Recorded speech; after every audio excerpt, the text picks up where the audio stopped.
Postimees Päevaleht on teinud sellel aastal väga head tööd näiteks selle MMS-skandaali toomisega inimeste teadvusesse ja näitamaks muuhulgas ka seda, kuidas sellises piiratud inforuumis opereerivad inimesed võivad tõenäoliselt ka enne teadmata endale ja oma lähedastele väga suurt kahju teha.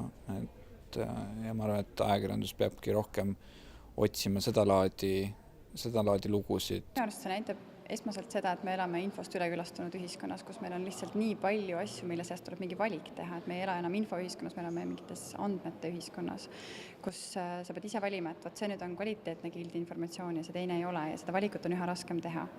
Ja kui ajakirjanikud on olnud tegelikult viimased 150 aastat need, kes selle valiku teevad, ütlevad, et uudismeedias on oluline see, siis nüüd on igaüks on ajakirjanik ja seda infot on lihtsalt väga palju. Me tuleme ju tagasi, mis on hea ajakirjanduse trump ja vundament ja alus ongi, et sa tagad endale usaldusväärsuse sellega, et sa oled asjalik, sa oled tõsiseltvõetav ja sa ei ole kallutatud. Sa proovid asjadest tegelikult aru saada ja säilitada seejuures, mis on väga tähtis, ka kaine mõistuse.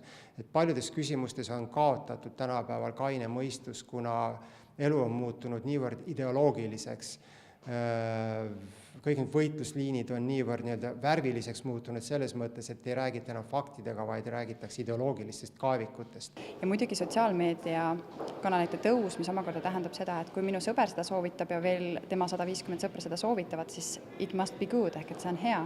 Ja võib-olla see oli ka see, mis selle MMS-i usu ka vallandas ja tegelikult MMS ei ole sugugi ainus selliseid uskujate gruppe ilmselt sotsiaalmeedias või ütleme avalikus meedias laiemalt on väga-väga palju ja siit edasi tõusebki üha enam teravamalt esile küsimus, mis on ajakirjanduse roll, et ajakirjanikud suudavad teha kvaliteetse info valiku, see muidugi eeldab seda, et ajakirjanikud ise on professionaalsed ja saavad aru, mis on kvaliteetne ja usaldusväärne. Minu meelest väga kentsakal kombel nüüd uus debatt on kanepi debatt, et kus vähemasti ajakirjandus ei ole kaldumas sinna vasakliberaalsesse leeri, mis ütleb, et kanep tuleb legaliseerida, et pigem hoitakse siin alalhoidlikku joont.